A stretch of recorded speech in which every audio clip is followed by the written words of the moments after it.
Boa noite a todos vocês. Nós estamos nesse encontro para tratar de tudo o que você precisa saber para celebrar a festa de Sukkot. Nós saímos ontem do Yom Kippur e nós estamos nos preparativos para a festa de Sukkot, que nós vamos iniciar a celebração dela nessa sexta-feira ao entardecer. Sempre os dois primeiros dias de Sukkot, como também os dois últimos dias da festa, Shmini Atzeret, Simchat Torah, eles caem no mesmo dia da semana que caiu o Rosh Hashanah. Então, assim como o Rosh Hashanah esse ano, nós iniciamos numa sexta-feira à noite, tivemos 2 dias de Yom Tov, no sábado e no domingo. Então o mesmo vai se repetir nessa sequência do mês de Tishrei, o mesmo se repete por 3 vezes, ou seja, primeiro sexta-noite, sábado e domingo de Rosh Hashanah, agora sexta-noite, sábado e domingo, primeiros dias de Sukkot, sexta-noite, sábado e domingo, depois de uma semana das festas de Shmini Atzeret e Simchat Torah. A festa de Sukkot significa literalmente cabanas ou choupanas, enfim, isso faz alusão àquilo que nos diz o versículo bíblico, que Deus prescreveu que nós celebrássemos essa festa, e nós comemorássemos essa festa, Leman Yedeu Doroteichem, para que assim todas as gerações se conscientizassem, soubessem que Basukot Hoshavti et Bnei Israel beotzi otam meretz Mitzrayim, que quando Deus nos tirou do Egito, na longa jornada que nós tivemos no deserto, por 40 anos, até entrar na Terra Prometida, até chegar na Terra Santa, em Israel, Deus nos instalou. Nós morávamos em cabanas rudimentares, nós morávamos em tendas improvisadas durante todo esse tempo que nós estávamos no deserto. E se relata nos Midrashim, assim contam com mais detalhes os nossos sábios, que um dos milagres que acompanhava o povo de Israel durante toda essa jornada, além do maná, que caía todos os dias, que é de onde nós tínhamos alimento, não é? Um pão celestial, algo sobrenatural, milagroso, nós tínhamos também uma fonte de água, porque nós estávamos no deserto, não é? Não haviam lá lojas de conveniência, ou supermercados, ou o que for, estavam em pleno deserto. Então nós tínhamos uma fonte de água também milagrosa, pelo mérito de Miriam, irmã de Moshe, o maná era por mérito do próprio Moshe, que nos acompanhavam, e além disso nós éramos cercados, o acampamento judaico era cercado por nuvens de proteção, nuvens de esplendor, que eram chamadas, nuvens divinas, que cercavam o povo, e também cobriam por cima, protegendo o povo do sol durante o dia, protegendo eles de todos os outros fenômenos que havia no deserto, e inclusive no solo terraplanando para facilitar a caminhada no deserto, a jornada das mulheres, crianças, idosos, enfim, todos. E essas nuvens cobriam, cercavam o povo por todas as direções, inclusive embaixo e em cima também. E essas nuvens também serviam como proteção de inimigos. Nós tivemos um combate do povo de Amaleque, etc. E se fala que elas absorviam até as flechas e lanças, aquilo que era lançado sobre o povo de Israel, elas absorviam e não permitiam que chegasse, serviam como escudo, protegendo o povo de Israel. Então, em função de todos esses milagres, em lembrança a esse fenômeno que acompanhou o nosso povo durante os 40 anos na jornada do deserto, nos prescreveu a Torá celebrar a festa de Sukkot, que alguns traduzem, chamam de festa dos tabernáculos, de qualquer forma, para lembrar e conscientizar todas as gerações que Deus nos conduziu nessas Sukkot, nessas tendas, nessas cabanas, ou cercados por essas nuvens, durante todo esse período após a saída do Egito, após o Êxodo. A festa de Sukkot se inicia no dia 15 do mês de Tishrei. O mês de Tishrei é o mês que está correndo agora, Rosh Hashanah é o dia 1, Yom Kippur fica no dia 10, e Sukkot começa no dia 15 do mês de Tishrei e se estende por uma semana, por 7 dias, assim estipula a Torá, que nós devemos celebrar a festa de Sukkot por 7 dias, sendo que Biblicamente, o primeiro dia é um dia de Yom Tov, é um feriado religioso. Um dia de Yom Tov é muito semelhante a um dia do Shabat, quando nós nos abstemos de trabalho, quando nós nos abstemos de uma série de obras ou trabalhos criativos. Existem algumas diferenças entre o Shabat e Yom Tov, vamos falar um pouco disso em seguida, apesar que cabe ressaltar que nesse ano, o primeiro dia de Sukkot, ele coincide com o Shabat, ele cai no Shabat, não é? Então, se aplicam sobre ele todas as leis do Shabat também. Biblicamente, apenas o primeiro dia é um dia de Yom Tov, de um feriado religioso completo, e mais tarde nós teremos no final da festa, mas isso, como nós vamos ver numa outra ocasião, já é considerado uma festa à parte, Shmini Atzeret, que seria o oitavo dia, não é? Após a festa de Sukkot, mas isso já não está explicitamente relacionado com a festa de Sukkot, apesar que é chamado o oitavo dia em relação ao primeiro dia de Sukkot, mas é uma festa, é considerado uma festa per si. Então, biblicamente também, o último dia, o oitavo dia, é um único Yom Tov, porém, é sabido, conhecido que os nossos sábios, isso já vem, é uma instituição milenar, que tinha sua razão de ser, mesmo que hoje, pelas circunstâncias, os motivos deixaram de existir, mas, Minhag Avoteinu Beyadeinu, a gente preserva o costume dos nossos ancestrais, dos nossos pais, nas nossas mãos, ou seja, na diáspora, esses dias de Yom Tov, eles são celebrados não só por 24 horas, mas sim por 48 horas. Então, nós teremos na diáspora, fora de Israel, não somente o primeiro dia de Sukkot como Yom Tov, como feriado religioso, mas os 2 primeiros dias da festa serão dias de Yom Tov, e a mesma coisa também no final, em Shmini Atzeret, não só um dia festivo, um dia de feriado, mas 2 dias. Então isso causa certas variações entre a diáspora e Israel, e nesse caso é diferente de Rosh Hashanah, porque Rosh Hashanah, de forma universal, mesmo em Israel, é comemorado por 2 dias, apesar que originalmente, na fonte bíblica, a comemoração de Rosh Hashanah é no dia 1 de Tishrei, mas por uma série de motivos também, isso foi estendido por 2 dias, em Rosh Hashanah, tanto em Israel como na diáspora, mas agora em Sukkot, nós temos essa diferença entre a Terra Santa e a diáspora, ou seja, e nós vamos ver que os dias intermediários, depois do primeiro dia em Israel, ou dos 2 primeiros dias fora de Israel, os dias seguintes são chamados dias de Chol HaMoed. Chol HaMoed é até um título meio paradoxal. A palavra Chol, em hebraico, significa laico, ou seja, dias comuns, dias normais, regulares, mas Moed significa festividade. Então aqui nós temos uma mescla, não é? Seria quase um ponto facultativo, ou um pouco mais do que isso.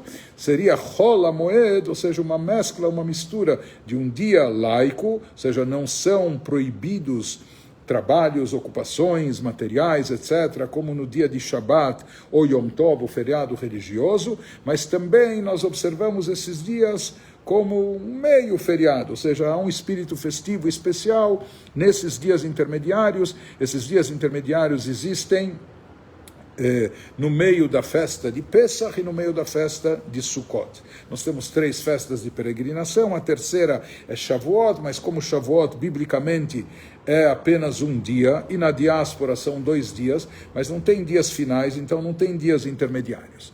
Mas em Sukkot nós sim teremos dias intermediários. Portanto, em Israel, no domingo, já não vai ser feriado religioso, não vai ser Yom Tov, vai ser o primeiro dia de Chol HaMoed. Isso significa que em Israel eles terão um dia a mais dentro dos dias intermediários da festa. Da mesma forma, no final da festa, Shmini Atzeret, em Israel se comemora na outra semana, na outra sexta-feira à noite, no outro Shabat, eles vão comemorar no mesmo dia Shmini Atzeret e Simchat Torah.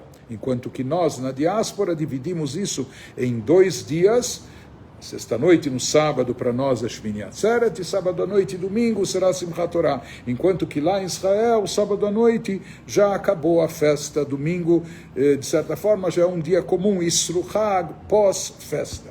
Os livros místicos explicam que aquilo que na Terra Santa leva 24 horas, ou seja, que em todas as festividades nós atraímos energia e bênçãos divinas para nós, e aquilo que, estando em Israel, por ser a Terra Santa, lá bastam 24 horas para atrair essa energia, fora de Israel, fora da Terra Santa, nós necessitamos de 48 horas para realizar o mesmo efeito. Por isso, na diáspora, essas datas são celebradas por 2 dias até a nossa época, até os tempos de hoje.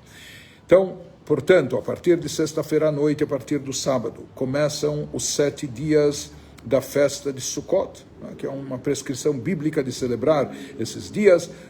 Na diáspora, os 2 primeiros dias, sábado e domingo, serão Yom Tov, feriados religiosos, sendo que o primeiro é Yom Tov junto com o Shabat. Isso tem algumas implicações. Os dias seguintes, aqui fora de Israel, segunda, terça, quarta, quinta, sexta, serão dias de Chol HaMoed, dias intermediários. É bom ressaltar que nós não colocamos tefilin durante o Chol HaMoed. Durante Shabat e Yom Tov, todos os dias de feriado religioso, seja Shabat, ou seja, um dia de festividade, como foi Rosh Hashanah, como é Pesach, etc., Shavuot, nesses dias nós não colocamos tefilin, mas tampouco em Chol HaMoed, toda a semana que vem, nos dias intermediários, nós também não colocamos o tefilin.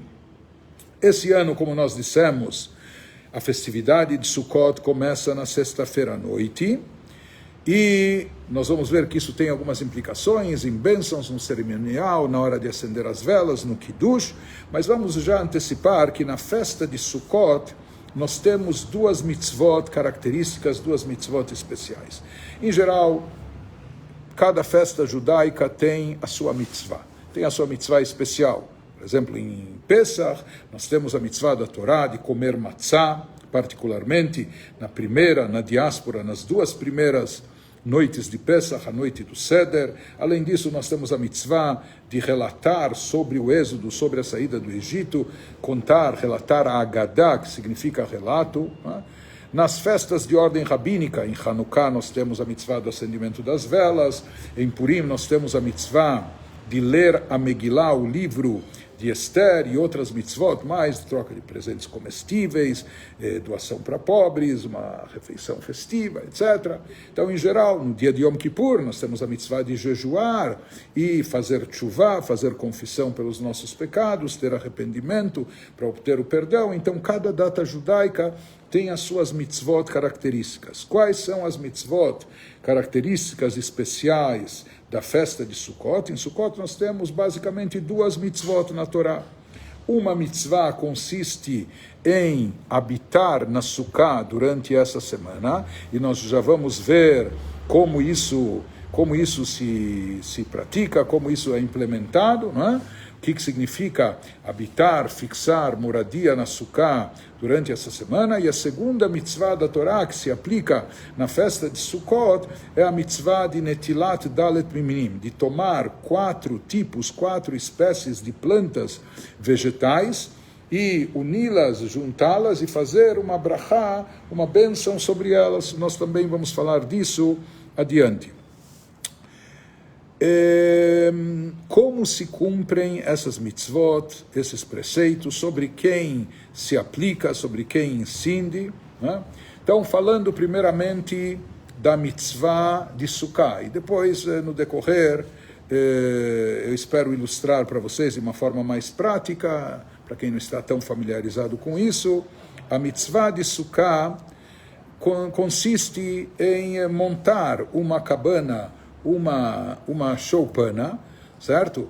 E essa cabana nós montamos ao ar livre, ou seja, inclusive nós vamos ver adiante essa transmissão, esse live nós estamos fazendo dentro de uma sukkah, e já nós vamos mostrar para vocês como é vista uma sukkah, né?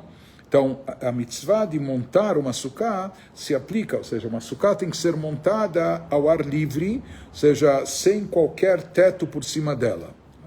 Por isso, em Israel, muitos prédios e edifícios, inclusive, eles são construídos de forma tal que os balcões e os terraços não sejam um em cima do outro, para que as pessoas possam, na festa, na semana de Sukkot, utilizar o próprio balcão, o próprio terraço, para lá montar uma sukkah. Então, em vários prédios, pequenos edifícios, se aplica isso. Ou seja, em cima, a sukkah tem que estar em céu aberto.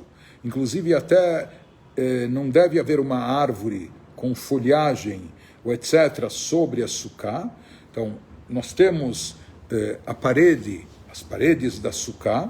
Em princípio, devem ser 4 paredes, mas na realidade, se houver apenas 3 paredes, e a quarta, que não existe, servir como de porta de entrada, vamos chamar assim, para a cabana, para a tenda da sukkah, então a sukkah também está kasher, também é apropriada. Essas paredes da sukkah, elas devem chegar até o chão, ou seja, deve ir do piso do chão até o teto dela. Qual é a altura? Então, não se faz uma altura, não se faz um pé direito. Se for acima de 10 metros já não serve. Mas, em geral, uma sukkah a gente faz de forma tal que a pessoa possa estar de pé nela, mas, na realidade, mesmo até que seja uma altura inferior a essa, que só cabe lá a pessoa sentada, mas também serve. O principal é que a parede da sukkah, ou as paredes que são utilizadas para sukkah, que elas sigam, né, que elas possam ir do piso, do chão, até o teto da sukkah, por assim dizer. Não é?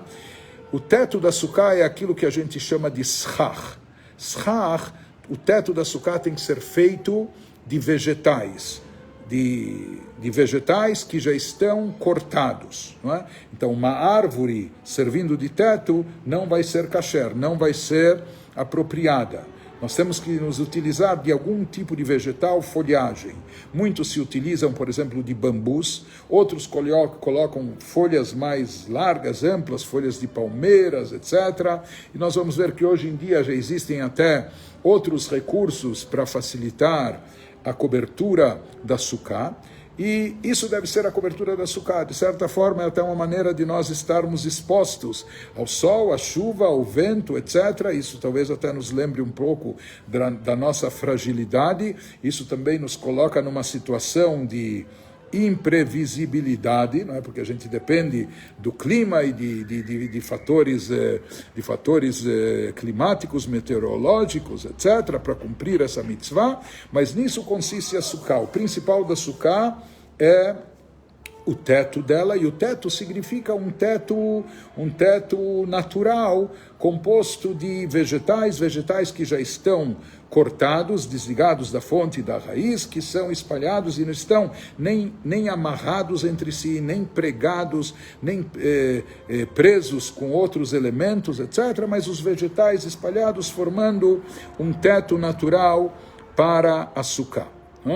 Então, essa seria a forma de nós construirmos, de nós montarmos uma sukkah. Hoje, inclusive, até no mercado existem sukkot praticamente desmontáveis, ou até com as paredes dela, e até vegetais que possam servir de teto. Aqueles que se utilizam, por exemplo, de bambu, então, de repente, eles podem guardar aqueles pedaços de bambu que cobrem a sua sukkah de um ano para outro, etc. Nós vamos ver já outros tipos de schach, de cobertura para sukkah, que também são preserváveis, eles também podem ser guardados ano após ano, etc.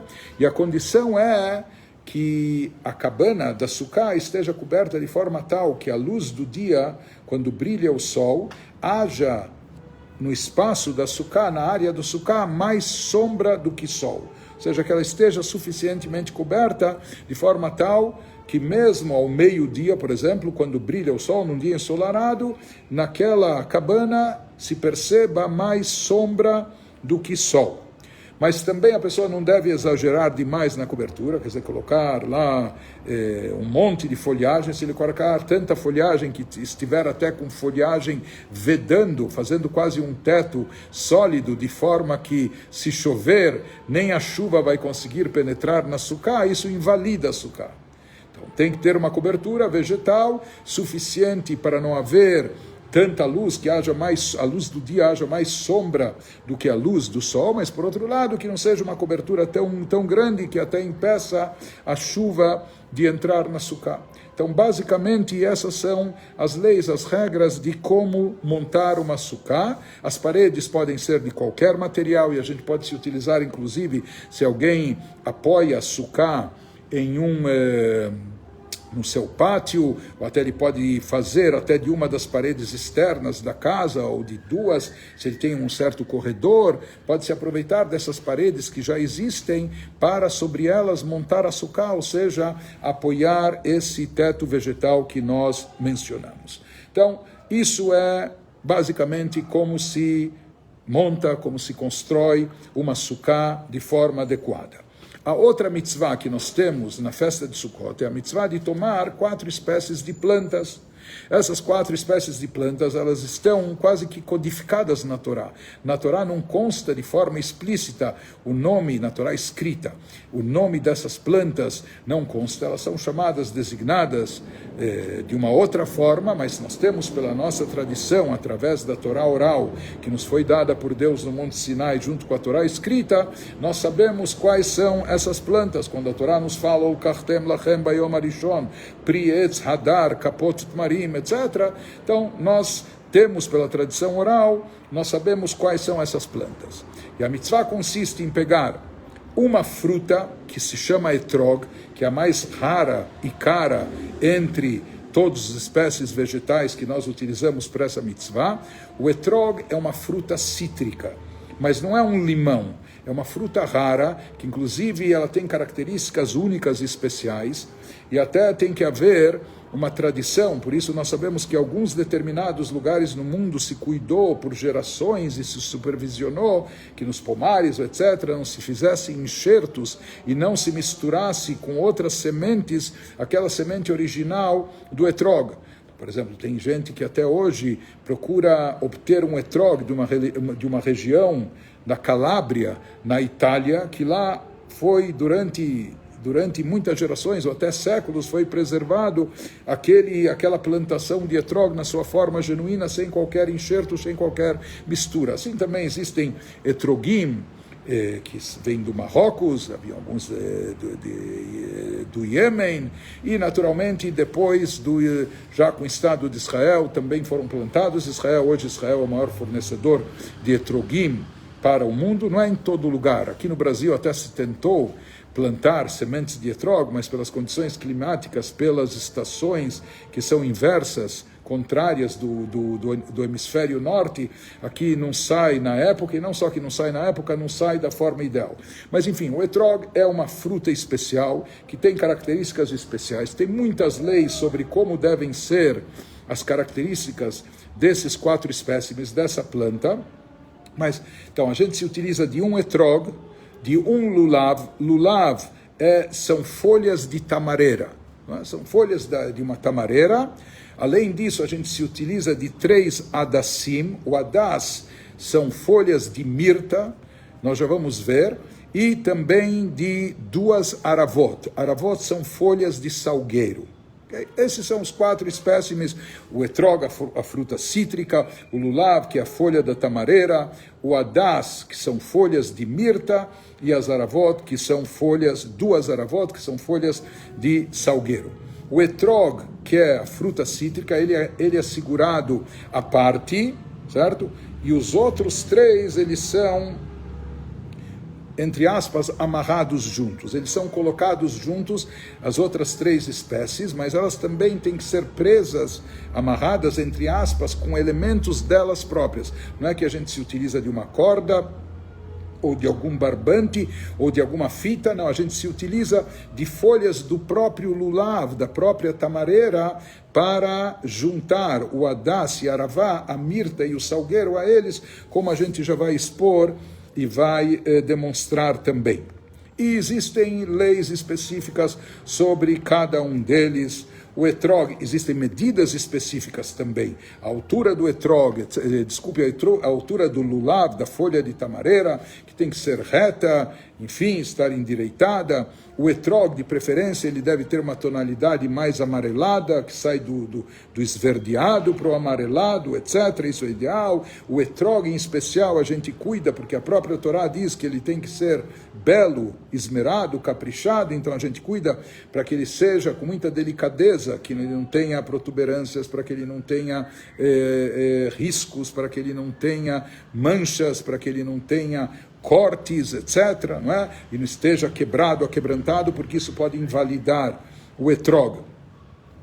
E nós vamos ver que existem esses detalhes também sobre medidas nas folhas de Hadass e Aravá, da mirta e do salgueiro, que essas folhas também elas não devem estar secas ou queimadas, ou às vezes elas vão caindo, sabe, vai se depenando. Se a maior parte das folhas caiu com o passar dos dias, então tem que ser substituído. Mas basicamente esses são os 4 espécimes de plantas, e nisso consiste a mitzvah de tomar essas 4 espécies de plantas e fazer uma brachá sobre elas e movimentá-las, como nós vamos demonstrar logo a seguir. Mas antes de ir para a parte prática e demonstrativa, eu queria tentar rapidamente passar por mais alguns aspectos da festa. Na sexta-feira, a véspera de Sukkot, esse ano, sexta-feira, então está escrito que na véspera de Sukkot a gente procura dar uma tzedakah adicional, praticar mais a mitzvah de caridade, de doações, em especial na véspera de Sukkot, dar doações adicionais mais do que o ano todo. Assim também a gente se prepara para a festa, quem precisa cortar, aparar o cabelo, faz, quem precisa aparar as unhas, o faz, como alguém que está se preparando para ir uma festa, um banquete, nos banhamos, etc., e nos vestimos roupas festivas. Quando chega a tarde, em São Paulo, esse ano, me parece que o horário de acendimento das velas será 15 para 6 da tarde. E lembrando que esse ano nós estamos, o primeiro dia de Sukkot, Yom Tov, ele também calha, ele coincide junto com o Shabat. Então, como é tradicional, as mulheres acendem as velas festivas que dão boas-vindas a entrada do Shabat, a entrada da festa, com isso estão recepcionando a data festiva. Então as mulheres nesse horário aqui em São Paulo, cada uma no seu horário, no lugar que estiver, acendem as velas de Shabat e de Yom Tov na sexta-feira. Ou seja, isso tem implicação na brachá que é dita. Nós falamos na brachá, as mulheres dizem Baruch atah Hashem Elokeinu melech haolam, isso se consta no Sidur, Asher kideshanu bemitzvotav, lehadlik ner Shel Shabbat Kodesh ve Shel Yom Tov. A brachá referente ao acendimento das velas do sagrado Shabbat e do Yom Tov e dos dias festivos bíblicos de acordo com a Torá. Além disso, depois do acendimento das velas, depois da brachá do acendimento, as mulheres fazem também a brachá de Shechianu. Vão fazer isso ao acender as velas no primeiro dia de Sukkot, no segundo dia de Sukkot também. E mesmo nos dias finais, como nós falamos que é uma nova festa, Shmini Atzeret e Simchat Torah, então vão falar, além da brachá do acendimento das velas, também a brachá na qual nós agradecemos a Deus, que nos deixou vivos, que nos trouxe até essa ocasião, que nos manteve, estamos aqui, tendo o mérito de comemorar e celebrar essa festa. Isso é a brachá de Shechianu, que as mulheres fazem na hora do acendimento das velas. Os homens fazem a brachá de Shechianu um pouco mais tarde, na hora do Kiddush, antes do início da refeição, sempre antes da refeição de Shabbat ou de Yom Tov, nós fazemos uma santificação da data sobre uma taça de vinho, recitando um texto referente à data, e concluímos fazendo a brachá do vinho. Além disso, também a brachá de Shechianu e outras mais, como nós vamos ver a seguir. Quem tiver, nós estamos sempre nos baseando no livro de reza do Chabad, com tradução e transliteração para o português. O livro, agora não o Mahzor, mas sim o Sidur, que é o livro regular que nós utilizamos durante o ano, durante o Shabat e durante as festas de peregrinação, Pesach, Shavuot e Sukkot. Então, quem tiver esse livro, que se encontra nas livrarias judaicas, etc. Então, o Kiddush para a noite das festas, no caso de Sukkot, se encontra na página 328. Na primeira noite, ou seja, sexta-feira à noite, sabe o que? Antes de chegar no Kiddush, vamos tratar da reza de Yom Tov, da reza de Arvit. Ou seja, em geral as mulheres estão ocupadas ou com a refeição festiva, ou o que for. Os homens vão à sinagoga. Hoje em dia até isso, infelizmente, por enquanto está um pouco complicado e limitado. Mas é feita a reza de Arvit, a reza da noite de Sukkot. Essa reza, ela, no seu início, é muito parecida com a reza de Arvit que nós fazemos na noite de Shabbat. E esse ano, como a primeira noite cai em Shabbat, então antes do Arvit, nós vamos ter também a cerimônia de Kabbalat Shabbat, de recepcionar o Shabbat, de dar boas-vindas ao Shabbat, com cânticos específicos que nós entoamos nessa ocasião. Então, na primeira noite, quem estiver na sinagoga, nesse livro, nós temos na página 149 o início do trecho que vai ser recitado em Shabbat, Mizmor le David, depois o Lechá Dodi, a poesia de Lechá Dodi, tradicional, etc. O salmo referente ao Shabbat, Mizmor Shir Leom HaShabbat, isso todo Shabbat a gente diz. Um trecho do Zohar, que Gavna Deinun, referente ao Shabbat. Aí termina o Kabbalat Shabbat e começa a reza de Arvit, a reza da noite de Yom Tov, e agora de Shabbat e Yom Tov.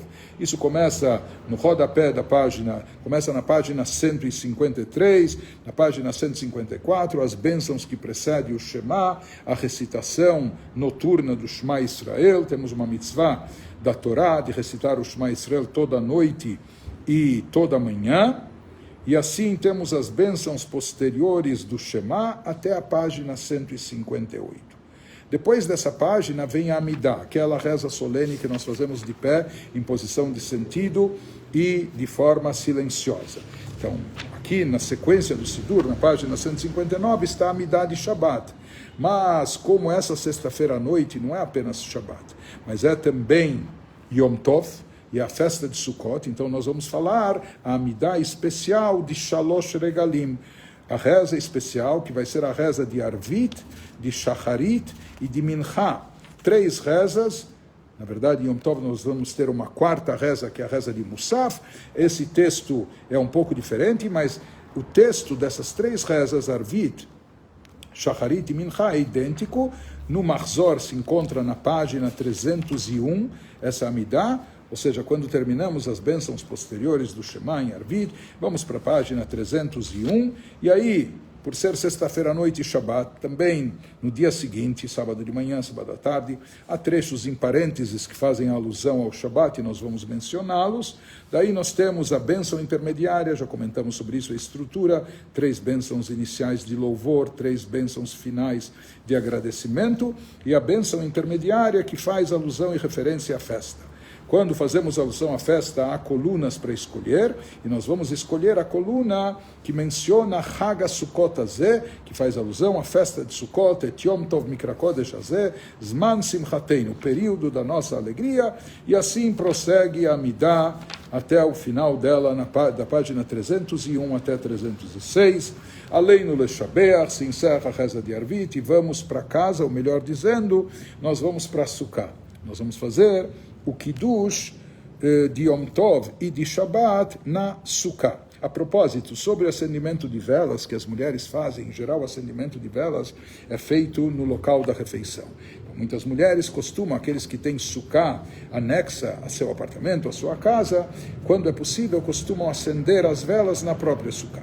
Porém, se a sukkah está muito exposta, ou se há ventania, e isso pode apagar as velas, ou pior do que isso pode ser até perigoso, fazer com que a chama se alastre, Deus nos livre, correr perigo, se há crianças, ou que comece um foco de incêndio, não queremos essas complicações.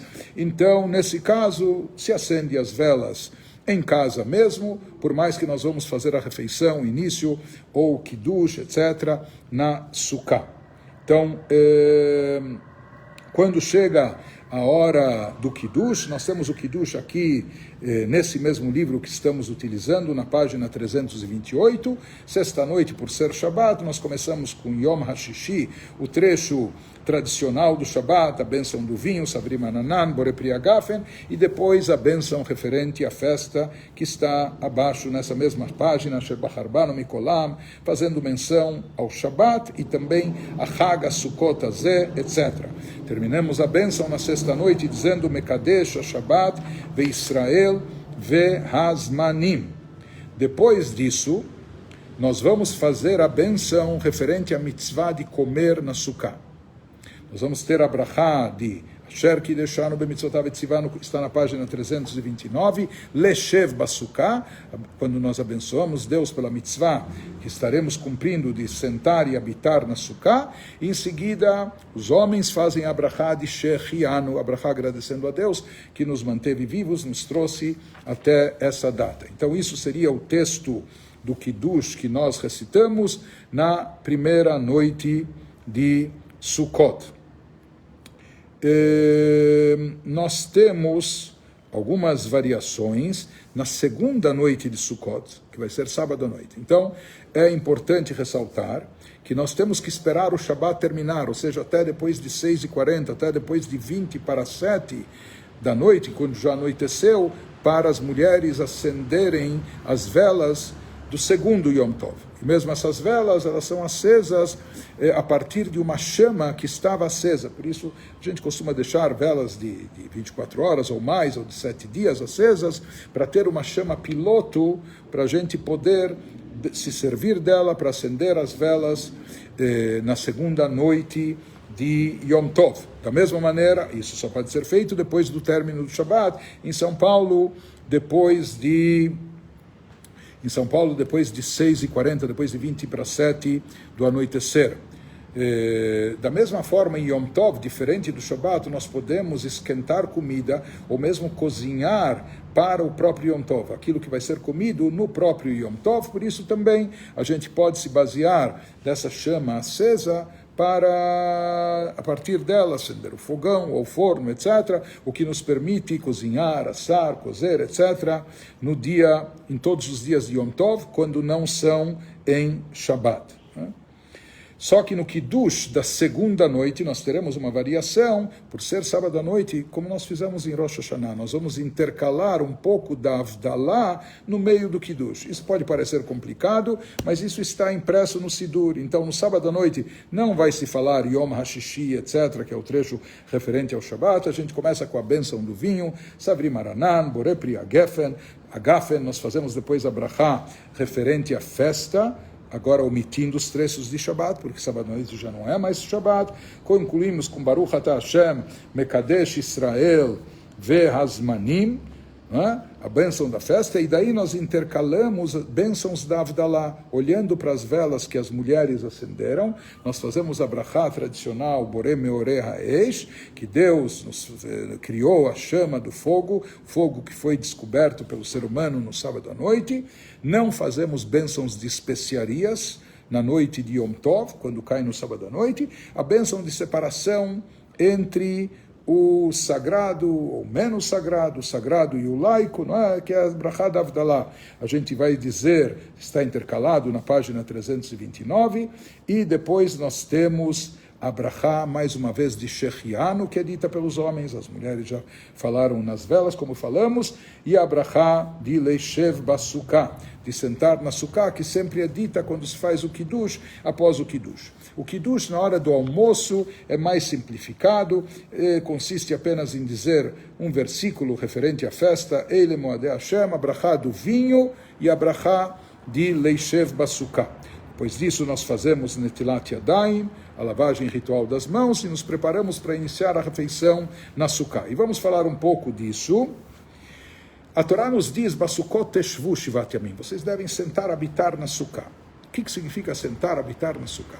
Então, pela Halachá, o que consta, tudo que a pessoa habitualmente faz em casa, durante essa semana, então é uma mitzvah que ele faça na Sukkah. Então, existem pessoas que até dormem na Sukkah. Porém, por uma série de fatores, condições climáticas, a maioria da comunidade judaica mora no hemisfério norte, quando nessa época do ano já faz frio, ou chove, etc. Tem lugares até que já, às vezes em Sukkot já começa até a nevar, etc. Existe uma halakha, que é aquela pessoa que está sofrendo, ou se tem risco de saúde, ou a situação lhe deixa incomodada, isso isenta da sukkah. Na prática, como a temperatura às vezes era muito fria nessa época, em muitas comunidades, em vários lugares, com o passar do tempo, já não se dormia na sukkah. Ou não era uma coisa, era muito difícil de ser colocada em prática, etc., né? Ainda nos lugares que se permite, existem algumas pessoas que ainda o fazem, mas basicamente para nós, o habitar na sukkah, morar na sukkah durante essa semana, consiste em comer na sukkah, em fazer refeições na sukkah. Só que tecnicamente as refeições, na verdade, quem quer pode rezar na sukkah, alguns fazem até minhá na sukkah, mas falam que se não dá para se concentrar tão bem na sukkah, melhor que se reze em recinto fechado, né? Ou estudar Torá. Na verdade, tudo que a pessoa, você tem, até vai bater um papo com um amigo, você faça isso até na sukkah durante essa semana, né? Aqui a gente tem que fazer uma ressalva. Essas duas mitzvot são, tecnicamente falando, são mitzvot positivas vinculadas com uma data e um horário, e dentro dessa especificação, oficialmente, pela halakha, as mulheres estão isentas e dispensadas do cumprimento dessas mitzvot. Mitzvot desse tipo, como o tefilin, que também é só de dia e dias de semana, etc. Todas mitzvot positivas que estão vinculadas a uma data e horário, as mulheres estão isentas. Estão isentas, mas não quer dizer que não possam fazer, não é? Aí existem dúvidas, diferenças de costumes entre comunidades, se elas já fazem, se dizem abrahá ou não, não é? Então, por exemplo, comunidade sefaradis é mais raro você ver uma mulher fazendo o movimento com as 4 espécies de plantas, e mais ainda dizendo brahá sobre isso, ou na sukkah. Mas como nós falamos, estão dispensadas, o que não impede de fazer. Isso é diferente, por exemplo, de Pesach, onde a obrigatoriedade da matzah, etc., incide sobre a mulher como no homem. Mas no caso de Sukkot, tanto a mitzvah de comer na sukkah, como também a mitzvah das 4 espécies, isso para as mulheres é opcional, facultativo, elas não têm obrigatoriedade, se fazem, querem fazer a brachá, então tudo bem, mas como nós falamos, não tem obrigação. Mesmo homens, quando está chuvoso, quando está chovendo, não é? Alahicamente falando, pela lei, na hora que está chovendo, ele está dispensado de sentar e comer na sukkah. Porém, na primeira noite de Sukkot, e na diáspora, não só na primeira noite, nas 2 primeiras noites, ou seja, nesse ano, na sexta-feira à noite agora, e nesse sábado à noite, para nós não vai chover, se Deus quiser, não está previsto, e assim esperamos que seja, mas tecnicamente falando, mesmo que chovesse nessas 2 noites, se fala que comer na sukkah, na primeira, segunda noite de Sukkah, uma mitzvah da Torá sobre quem ensina como comer matzah na primeira, segunda noite de Pesach. Então, se estiver chovendo, se espera até a chuva passar. Se a chuva não estiver passando e a pessoa esperou meia hora, 1 hora, etc., pelo menos o kiddush e uma fatia de pão que ele coma dentro da Sukkah, na primeira e segunda noite. Os almoços já não têm essa mesma obrigatoriedade. E também, algo que é muito... Vamos salientar que, pela halakha, uma alimentação, uma seudá, uma refeição nutritiva, nutriente, é apenas aquela que é a base de carboidratos também, ou seja, que tem pão, halá, motzi, ou bolo, mezonot, que a gente faz a brachá de mezonot. Esses ingredientes, esses itens, eles não devem ser comidos por um homem fora da sukkah, durante toda a semana de Sukkot.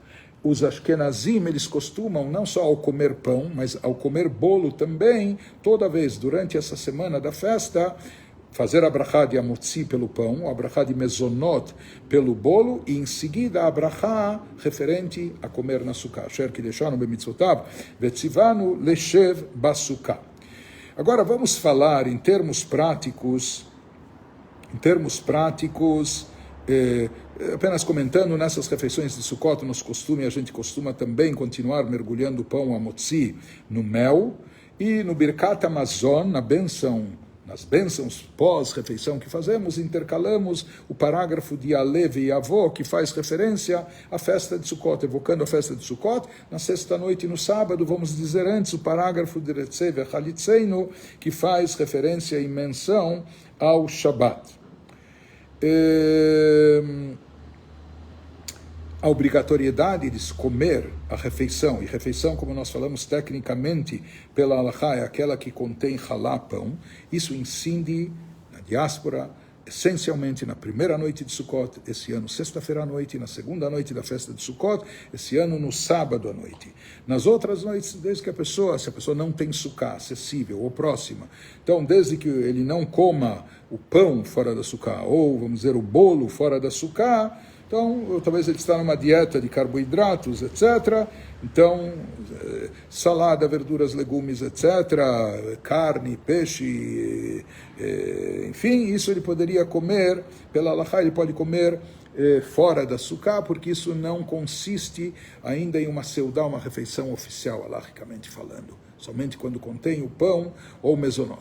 Existem aqueles que são mais observantes, que fazem questão de comer qualquer coisinha, ou mesmo beber até água, somente dentro da sukkah, mas como nós falamos, pela halachá, pela lei, aquilo que envolve pão e bolo. Se a pessoa não está comendo isso durante a semana, ele não precisaria estar comendo na sukkah, mas na primeira e segunda noite, sim, é obrigatório comer uma fatia de pão dentro da sukkah. Falando sobre a segunda mitzvah, de Netilat Lulav, a mitzvah de tomar as 4 espécies de vegetais, de plantas. Isso se aplica biblicamente no primeiro dia de Sukkot, depois foi estendido pelos 7 dias de Sukkot. Porém, também por ordem rabínica, assim como aconteceu em Rosh Hashanah, que caiu o primeiro dia em Shabat, e nós não tocamos o shofar, com receio de haver alguma profanação do Shabat, em função de querer cumprir a mitzvah, transportar, carregar. O mesmo se aplica também em Sukkot. Esse ano, já que o primeiro dia de Sukkot cai em Shabat, nós vamos postergar a mitzvah de tomar as 4 espécies para o dia seguinte. Só vamos começar a cumpri-la a partir do domingo. Então, há uma benção que é feita, e essa mitzvah vai se estender por todos os dias da semana, domingo, segunda, terça, quarta, quinta e sexta. Todos esses dias nós vamos fazer o chamado Netilat Lulav, nós vamos tomar as 4 espécies de plantas, a bênção sobre elas se encontra nesse livro na página 291, Asher que deixaram Mitzvotav et Sivanu al Netilat Lulav. Na primeira vez que nós fazemos, esse ano a primeira vez vai ser no domingo. Se alguém por algum motivo não fez no domingo, está pela primeira vez no ano fazendo essa mitzvah na segunda, na terça, na primeira vez que fizer, vamos fazer também a brachá de Shechianu, que a gente sempre faz nas mitzvot sazonais, não é? Naquelas mitzvot que vêm uma vez por ano, etc. Então, nós vamos ver que no início da brachá, nós seguramos na mão direita o lulav, junto com a das e aravá. Nós já vamos mostrar isso, e na mão esquerda o etrog, a fruta cítrica. O canhoto faz o inverso. Na sua mão mais forte, que é a esquerda, ele vai segurar as três plantas, folhas, não é? O lulav, a das e aravá, e na direita ele vai segurar o etrog. E daí ele tem um costume de fazer movimentos 3 vezes. Esses movimentos são feitos. O que isso simboliza, representa, não é o momento agora nós estamos em orientações práticas. 3 movimentos para o lado direito, 3 para o lado esquerdo, 3 para o centro, 3 voltados para cima, 3 voltados para baixo e 3 para trás. Em todas as direções, todos os pontos cardeais, em cima e abaixo. Isso implica em atrair bons fluidos e boas influências divinas de todas as partes, bons ventos, por assim dizer, bom agouro e bênçãos de chuva, de prosperidade, de parnassá, de sustento, etc., que de todas as partes venham somente coisas boas e positivas. Agora, algo importante, e já vamos falar sobre essas 2 mitzvot em seguida, mas só antes disso, concluindo um pouco a parte das rezas e liturgia das festas, a reza de Yom Tov, de manhã, na sinagoga, é muito parecida com a reza de Shabbat. Praticamente vai sendo igual a de Shabbat. Quando chega o trecho da Amidah, aquela reza que é feita de pé, em posição de sentido. Ao invés de dizer a Amidah de Shabbat, nós vamos para a Amidah de Shalosh Regalim, que está na página 301 que mencionamos, igual a de Arvit da noite anterior, não é? Isso vai se repetir em Minchá também, essa Amidah. E depois disso nós temos a recitação do Halel. Aqui nós vamos ter a maior sequência de Halel, e o Halel de forma completa, integral, com Brachá, e recitado integralmente. E na diáspora isso vai se estender por 9 dias seguidos em Israel. 8 dias aqui, 9 dias nós vamos recitar o Halel todos os dias, prece de louvor, festiva, agradecendo pela festa, etc. E depois disso nós temos, durante o Halel, esses movimentos, para quem tem o seu próprio Lulav e Etrog, também são feitos. Depois disso, nós temos um costume de circundar a mesa central da sinagoga uma vez cada dia, até o 7º dia, quando isso é feito por 7 vezes, Hoshana Rabbah. Vamos falar disso num próximo encontro. Isso vem lembrar costumes tradicionais que aconteciam no Beit HaMikdash, no Templo Sagrado, durante a festividade de Sukkot, quando são recitadas preces também para atrair bênçãos materiais para todo o povo, para toda a comunidade, para toda a humanidade. Depois disso é feita a leitura da Torá. Todos os dias de Sukkot nós temos na sinagoga a leitura da Torá, seguido pela reza de Musaf. A reza de Musaf, nesse livro que a gente tem se utilizado, ela começa na página 311 e ela tem, é mencionado aqui os trechos específicos de Sukkot, e nos dias intermediários tem um parágrafo para cada dia, já que as oferendas de cada dia intermediário variavam, eram diferentes, e a reza de Musaf é um substitutivo das oferendas adicionais. Então, nós, conforme marcado, anotado no Sidur, nós temos para cada dia um trecho especial. Além disso, na festa de Sukkot é uma mitzvah de ter uma alegria maior do que até as outras festas. Por isso, há aqueles que todos os dias procuram falar e dizer um l'chaim, e sobre vinho, etc. Quero ver se a gente tenha tempo de fazer algumas demonstrações, principalmente no Instagram, antes de terminar 1 hora. Então, nós vamos para isso agora. Então, nós vamos começar. Aqui vocês estão vendo uma sukkah. Vocês estão vendo uma sukkah, nós estamos dentro de uma sukkah, por isso uma estrutura rudimentar. A gente se aproveitou de paredes dos 2 lados que já existiam e a gente aumentou a altura, né, com madeira, etc. E o principal é o teto da sukkah. O teto da sukkah aqui é composto, parece até uma esteira. Na realidade, segura assim o prendedor. Na realidade não é uma esteira. Na verdade tudo aqui são vegetais e eles estão, até quando eles estão entrelaçados somente com vegetais entre si. Isso é chamado hoje Schach Lanetzar, um teto natural, vegetal de sukkah que permanece para sempre. Essa é uma sukkah, por enquanto ela não está nem decorada, enfeitada. Tem gente que faz uma decoração bonita, ela está rudimentar, mas é uma sukkah. Então o principal é o teto. Aqui é uma cobertura vegetal, em cima disso nós eventualmente ainda vamos colocar um pouco de folhagem, mas isso vamos comer pão, bolo, durante essa semana que se inicia no sábado à noite. Então isso é a sukkah, brachá da sukkah. Depois, se for mostrar até por cima a visão do teto de mitzvah, que é a mitzvah das 4 espécies, né? Então aqui nós temos o etrog, que é o mais raro, caro de todos, aquela fruta cítrica que nós falamos. Então eles têm que estar inteirinho, sem riscos, sem protuberâncias, sem estar perfurado, e tem que ter, por exemplo, até essa parte que é onde fica presa a árvore ao pé. Se essa peça cair e sair, isso invalida o etrog. Então, o etrog, tem gente que vê com lupa o quanto ele está em ordem. Essa é a parte mais rara, mais cara de todos os 4 espécimes. E muitos deles vêm de Israel, alguns da Itália, como nós falamos. Depois nós temos aqui o lulav. O lulav é a folha de tamareira, que ela tem que ser reta. Simbolicamente se fala, o Midrash fala que isso parece com o coração, isso parece com a espinha dorsal. O Hadass, que nós vamos ver, se assemelha as folhas dele aos olhos, enquanto que a Aravá, as folhas delas se assemelham aos lábios. Mas de qualquer maneira, esse é um lulav ele tem uma altura mínima, etc., mas ele tem que estar também reto. Nós temos aqui, não sei se dá para ver, nós temos uma parte que está aqui a folhagem mais exposta. Outra parte, onde está aqui esverdeado, mais escuro, é chamado a espinha dorsal do lulav. Essa parte é a que fica de frente para nós, para o nosso semblante, quando a gente faz a brachá. Primeiro nós vamos mostrar avulsos todos os espécimes. Isso é o hadas, é uma folha de mirta. Essa folha de mirta, essas em geral são plantadas e vêm de Tzfat, Safed em Israel. E o ideal é que cada uma tenha de um mesmo pontinho 3 folhas pequenas saindo do mesmo ponto. Aqui fica um pouco difícil de ver, mas por exemplo, aqui você tem 3 folhas saindo exatamente do mesmo ponto. Às vezes 2 saem do mesmo, um pouco mais para baixo, isso já não é ideal, e nós temos que utilizar pelo menos 3 hadassim. Os hadassim, há aqueles que acrescentam mais, o nosso Rebbe até falou para utilizar mais, tem gente que usa múltiplos de 3, 6, 9, 18 ou até mais. Depois nós temos o mais pobrinha, porque o etrog ele tem cheiro e gosto.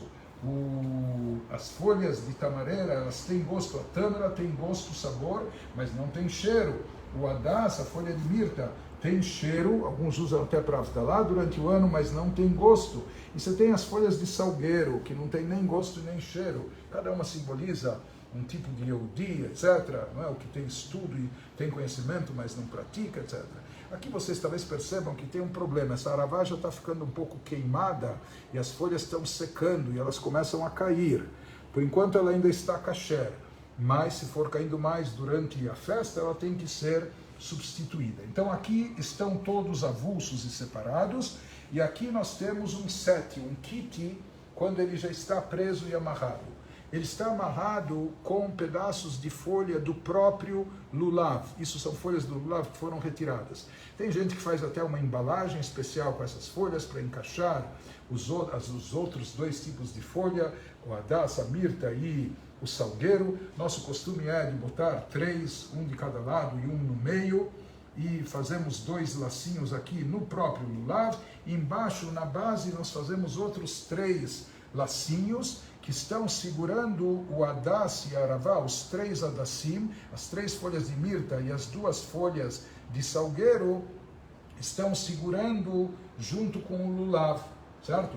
Isso nós vamos segurar na mão direita, canhoto ao contrário, né? Aqui pela base. Nós seguramos com essa parte mais esverdeada, voltada para a nossa face. Então, aqui só se cumpre a mitzvah quando esses três tipos de plantas estão juntos. O etrog ele fica separado e avulso, nós vamos segurar com a mão esquerda. No primeiro dia nós vamos dizer 2 brachot. O primeiro dia esse ano será domingo, fazemos de manhã, apesar que essa mitzvah pode ser cumprida a qualquer hora do dia, do nascer do sol até o pôr do sol, preferencialmente de manhã, mas pode durante todo o dia. Nós vamos dizer a primeira brachá, Baruch atah Hashem Elokeinu melech haolam, asher kideshanu b'mitzvotav etzivanu al netilat lulav. E no primeiro dia também a brachá de Shechianu, Baruch atah Hashem Elokeinu melech haolam, Shechianu v'kiemanu v'egianu lizman hazeh, conforme está no Sidur. Nós dizemos a brachá segurando apenas o lulav, ou mesmo se estivermos segurando o etrog, mas ainda afastados um do outro. A mitzvah você cumpre somente no momento que você junta os 4 tipos, os 4 espécies. Nesse momento, você cumpriu a mitzvah. Existem então os movimentos tradicionais que são feitos, 3 para cada lado, 3 movimentos, né? De ir para um lado e trazer de volta, se fala que se traz de volta até o coração, o mesmo lugar onde a gente bateu com a mão na confissão de Yom Kippur. Então nós fazemos 3 vezes para o lado direito, depois 3 vezes movimentos para o lado esquerdo, depois 3 vezes para o centro, 3 vezes para cima, 3 vezes para baixo, mas não apontando para baixo, mas só abaixando pela base, assim, 3 vezes para baixo, cada vez traz até o coração, e 3 vezes para trás, dessa maneira. Alguns viram o corpo todo nessa coreografia, mas nós costumamos fazer apenas dessa forma, como nós falamos. 3 vezes à direita, 3 vezes à esquerda, 3 vezes para o centro, 3 vezes para cima, 3 vezes para baixo, 3 vezes para trás. Isso na recitação do Hallel volta a ser feito. Nós fazemos isso na hora da brachá, para o cumprimento da mitzvah, na hora que cumprimamos a mitzvah, mas isso volta a ser feito também durante a prece do Hallel, quem tem o seu próprio lulav. Algo muito importante para dizer: você pode cumprir essas mitzvot mesmo que você não tenha a sua própria sukkah, na sukkah de um amigo, ou na sukkah comunitária, na sukkah da sinagoga, principalmente na sexta-feira à noite, no sábado à noite, comendo uma fatia de pão lá na sukkah, fazendo a brachá, você cumpre a mitzvah. Da mesma forma, se você não possui o teu kit de lulav e etrog, existem aqueles que fornecem e já lhe dão isso embalado. Se você não tem o seu próprio, você pode se servir, pedir para o seu amigo que lhe doe, e você depois devolve para ele, lhe dê o seu lulav e etrog, e você faz a brachá sobre ele. Então, essa é a maneira de nós cumprirmos as duas mitzvot tradicionais de Sukkot, a mitzvah de habitar, de comer na Sukkah, durante essa semana, e a mitzvah de fazer a brachá e os movimentos com as 4 espécies de plantas, além disso as rezas que nós mencionamos, e se alegrar na festa e celebrá-la com satisfação, com alegria, atraindo alegria para o ano todo. Basicamente é isso. Tenham um Chag Sameach, um ótimo Sukkot e uma festa muito alegre e feliz. Boa noite.